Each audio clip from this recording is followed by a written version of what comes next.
Hello and good morning दोस्तों। तो आज की न्यूज़ स्टार्ट करते हैं। मुफ्त बिजली के लिए रूफटॉप सोलर योजना की घोषणा कब की गई थी? ए ऑप्शन है 22 जनवरी, बी ऑप्शन है 26 जनवरी, सी ऑप्शन है 1 फरवरी, डी ऑप्शन है 12 फरवरी। ये ऑप्शन आपका सही है, 22 जनवरी। आगे देख लेते हैं, कुछ महत्वपूर्ण बिंदु इसके बारे में देख लेते हैं। योजना का नाम है प्रधानमंत्री सूर्य घर मुफ्त बिजली योजना। इसका लक्ष्य क्या है? 1 करोड़ घरों को 300 यूनिट प्रति माह मुफ्त बिजली प्रदान करना। प्रारंभिक तिथि है, इसको प्रारंभ किया गया है 1 फरवरी 2024 से। इसकी लागत है 75,000 करोड़ रुपए। कौन कौन से घटक हैं इसमें देख लेते हैं। 40,000 करोड़ रुपए सब्सिडी के रूप में दिया जाएगा, 30,000 करोड़ रुपए ऋण के रूप में, और 5,000 करोड़ रुपए अन्य अदर के रूप में दिया जाएगा, अदर सहायता में। इसके क्या लाभ होंगे?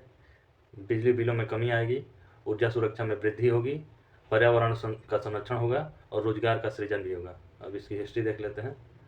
वर्ष 2019 भारत सरकार ने राष्ट्रीय सौर ऊर्जा मिशन 2022 की घोषणा की, जिसमें 40 गीगावाट रूफटॉप सोलर क्षमता करने का लक्ष्य रखा गया था।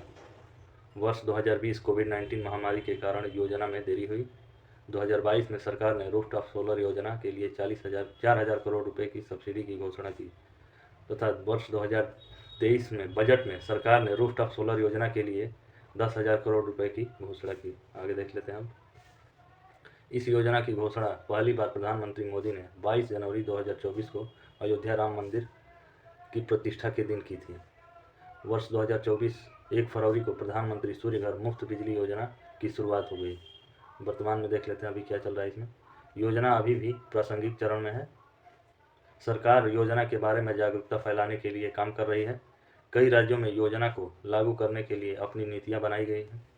बैंकों ने योजना के तहत ऋण प्रदान करने के लिए अपनी योजनाएं शुरू की हैं। यह योजना भारत में सौर ऊर्जा को बढ़ावा देने के में महत्वपूर्ण भूमिका निभाएगी। आगे आप देख लेते हैं।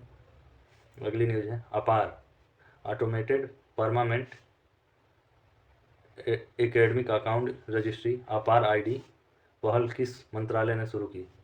ए ऑप्शन है शिक्षा मंत्रालय, बी ऑप्शन है स्वास्थ्य मंत्रालय, सी ऑप्शन है सामाजिक कल्याण मंत्रालय, डी ऑप्शन है बाल विकास मंत्रालय। ये ऑप्शन आपका सही है, शिक्षा मंत्रालय। ये है आपके शिक्षा मंत्री धर्मेंद्र प्रधान जी। ठीक है, आगे देख लेते हैं, इसकी हिस्ट्री देख लेते हैं। 2020 में नई शिक्षा नीति के तहत इसकी घोषणा की गई थी। इसका उद्देश्य देश भर में सभी छात्रों के लिए एक समान पहचान पत्र प्रणाली स्थापित करना है। इसे automated permanent academic account registry अपार भी कहा जाता है। यह 12 अंकों का एक अद्वितीय नंबर होता है जो छात्रों के पूरे शैक्षणिक जीवन काल के लिए मान्य होगा। वर्तमान में क्या चल रहा है इसमें? 13 फरवरी 2024 को नई दिल्ली में इस पर राष्ट्रीय सम्मेलन का आयोजन हुआ।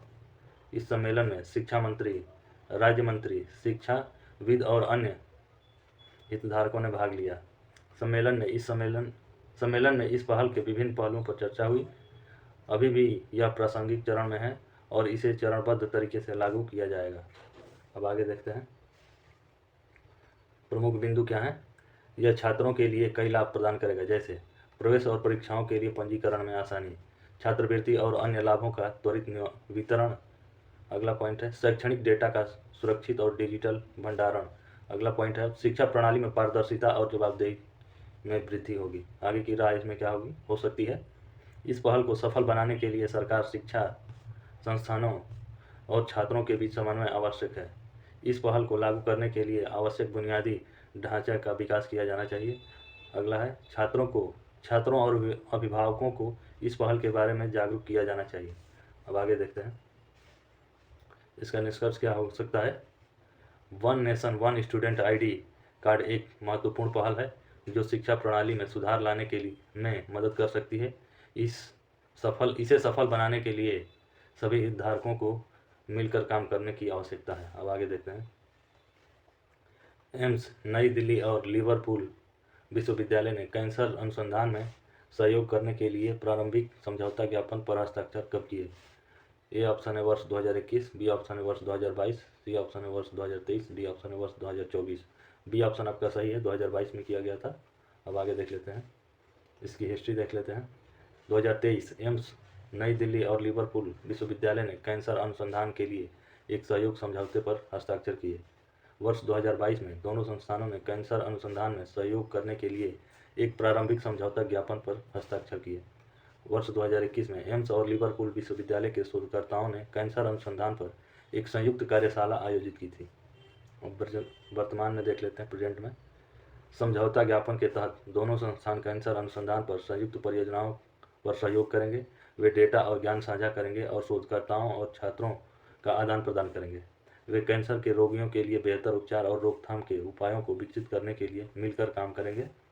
अब समझौते के लाभ क्या हो सकते हैं? यह समझौता भारत और यूके के बीच कैंसर अनुसंधान में सहयोग को मजबूत करेगा। अब आगे देखते हैं।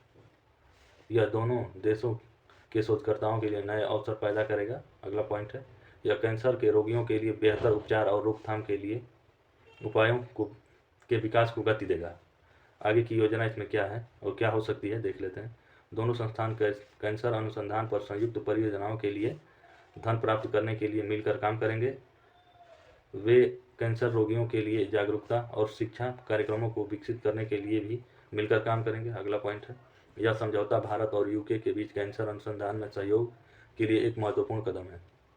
अब अगला पॉइंट है, यह दोनों देशों के शोधकर्ताओं के लिए नए अवसर पैदा करेगा और कैंसर के रोगियों के लिए बेहतर उपचार और रोकथाम के उपायों को विकास को गति देगा। अब आगे देख लेते हैं। इंटरनेट पर गुरुमुखी लिपि टाइपिंग को बढ़ावा देने के लिए पुराण प्रणाली की शुरुआत किस विश्वविद्यालय द्वारा की गई? ये ऑप्शन है BHU बनारस, बी ऑप्शन है दिल्ली विश्वविद्यालय, सी ऑप्शन है पंजाबी विश्वविद्यालय और डी ऑप्शन है इलाहाबाद विश्वविद्यालय। सी ऑप्शन आपका सही है, पंजाबी विश्वविद्यालय। आगे देख लेते हैं हम इसके बारे में कुछ चीज़ें। 2023 पंजाबी विश्वविद्यालय के कंप्यूटर विज्ञान विभाग ने इंटरनेट पर गुरुमुखी लिपि टाइपिंग अनुभव को बेहतर बनाने के लिए पुराण प्रणाली विकसित की। अब आगे देख लेते हैं। New imaging trades in engineering पर अंतर्राष्ट्रीय सम्मेलन में सर्वश्रेष्ठ शोध पत्र पुरस्कार जीता। अब आगे वर्तमान की सुविधाएं देख लेते हैं। विषयगत रूप से प्रासंगिक वाक्य सुझाव प्रदान करता है। यह उपयोगकर्ताओं को गुरुमुखी लिपि में तेजी से और आसानी से लिखने में मदद करता है। आगे देखते हैं। विभिन्न विषयों पर वाक्य सुझाव उपलब्ध होता है। इसका उपयोग क्या है? शिक्षा, छात्रों को गुरुमुखी लिपि सीखने और अभ्यास करने में मदद करता है। व्यवसाय में क्या इसका योगदान है? गुरुमुखी लिपि में दस्तावेज और ईमेल लिखने में मदद करता है। संचार, गुरुमुखी लिपि में सोशल मीडिया पर पोस्ट और टिप्पणियाँ लिखने में भी मदद करता है। प्रभाव क्या होगा इसका? गुरुमुखी लिपि टाइपिंग को बढ़ावा दे रहा है। पंजाबी भाषा के डिजिटल उपयोग को बढ़ावा दे रहा है। क्षेत्रीय भाषाओं के महत्व को बढ़ा रहा है। आगे की परियोजनाएं क्या है? अन्य भारतीय भाषाओं के लिए इस प्रणाली का विस्तार करना, मोबाइल एप्लीकेशन विकसित करना, शब्दकोश और व्याकरण सुविधाएं जोड़ना। निष्कर्ष क्या है इसका? पुराण प्रणाली गुरुमुखी लिपि टाइपिंग को बढ़ावा देने और पंजाबी भाषा के डिजिटल उपयोग को बढ़ाने में एक महत्वपूर्ण भूमिका निभा रही है। यह क्षेत्रीय भाषाओं के महत्व को बढ़ाने और उन्हें आधुनिक युग में प्रासंगिक बनाए रखने में भी मदद कर रहा है। अब आगे देख लेते हैं। अगली न्यूज़ है, भारत और यूएई के बीच आपसी सहयोग बढ़ाने के लिए किन किन क्षेत्रों में समझौता हुआ है? ए ऑप्शन है रक्षा और सुरक्षा, बी ऑप्शन है अंतरिक्ष, सी ऑप्शन है कृषि और डी ऑप्शन है उपरोक्त सभी। डी ऑप्शन आपका सही है, उपरोक्त सभी। आगे देख लेते हैं। 7 समझौते 13 फरवरी 2024 को अबू धाबी संयुक्त अरब अमीरात में हुए। भारत और संयुक्त अरब अमीरात के बीच 7 समझौते हुए हैं। अब देख लेते हैं कौन कौन से समझौते हैं। व्यापार और निवेश को बढ़ावा देने के लिए दोनों देशों ने व्यापार और निवेश को बढ़ावा देने के लिए कई समझौतों पर हस्ताक्षर किए। पहला है रक्षा और सुरक्षा सहयोग को मजबूत करने के लिए एक समझौता ज्ञापन पर हस्ताक्षर किए गए। अंतरिक्ष के क्षेत्र में अंतरिक्ष प्रौद्योगिकी और अनुसंधान के क्षेत्र में सहयोग के लिए एक MOU पर हस्ताक्षर किए गए। अब आगे देखते हैं। नवीकरणीय ऊर्जा क्षेत्र में नवीकरणीय ऊर्जा क्षेत्र में सहयोग के लिए एक MOU पर हस्ताक्षर किए गए। कृषि के क्षेत्र में कृषि और खाद्य सुरक्षा के क्षेत्र में सहयोग के लिए एक MOU हस्ताक्षर किए गए। स्वास्थ्य के क्षेत्र में स्वास्थ्य सेवा के क्षेत्र में सहयोग के लिए एक MOU पर हस्ताक्षर किए गए। शिक्षा के क्षेत्र में शिक्षा और संस्कृति के क्षेत्र में सहयोग के लिए एक MOU पर हस्ताक्षर किए गए। अन्य इम्पॉर्टेंट पॉइंट्स देख लेते हैं। इन समझौतों का उद्देश्य भारत और यूएई के बीच संबंधों को मजबूत करना और दोनों देशों के लोगों के लिए पारस्परिक लाभ सुनिश्चित करना है। यह समझौता भारत और यूएई के बीच रणनीतिक साझेदारी को मजबूत करने और महत्वपूर्ण भूमिका निभाएगा। अब अगला न्यूज़ है, यूएई में बनने वाले हिंदू मंदिर कितने एकड़ में फैला हुआ है? देख लेते हैं। ए ऑप्शन है 21 एकड़, बी ऑप्शन है 24 एकड़, सी ऑप्शन है 27 एकड़, डी ऑप्शन है 30 एकड़। तो ये आपका फैला हुआ है 27 एकड़ में। आगे देख लेते हैं। प्रधानमंत्री मोदी ने यूएई में बन रहे हिंदू मंदिर का उद्घाटन 14 फरवरी को करेंगे। ठीक है, आगे देख लेते हैं इसके बारे में। यह मंदिर अबू धाबी में स्थित है। इसका निर्माण स्वामी नारायण अक्षरधाम मंदिर के तर्ज पर किया गया है। यह मंदिर 27 एकड़ में फैला हुआ है और 16,000 लोगों की क्षमता वाला है। मंदिर का निर्माण राजस्थान के गुलाबी बलुआ पत्थर से किया गया है और इसमें जटिल नक्काशी और मूर्तियां हैं। मंदिर परिसर में एक सांस्कृतिक केंद्र, एक प्रदर्शनी हॉल और एक आयुर्वेदिक केंद्र भी होगा। यह मंदिर भारत और संयुक्त अरब अमीरात के बीच सांस्कृतिक संबंधों को मजबूत करने का प्रतीक माना जाता है।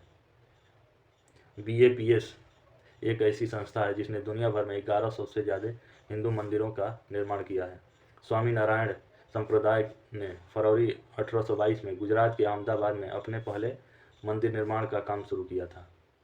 अगला पॉइंट है, दिल्ली अक्षरधाम मंदिर का निर्माण भी इसी संस्था ने किया है। आगे देख लेते हैं। यह मंदिर भारत के बाहर सबसे बड़ा हिंदू मंदिर में से एक होगा और यह दुनिया भर के हिंदुओं के लिए एक महत्वपूर्ण तीर्थ स्थल बनने की उम्मीद है। प्रधानमंत्री मोदी ने 14 फरवरी 2024 को मंदिर का उद्घाटन किया।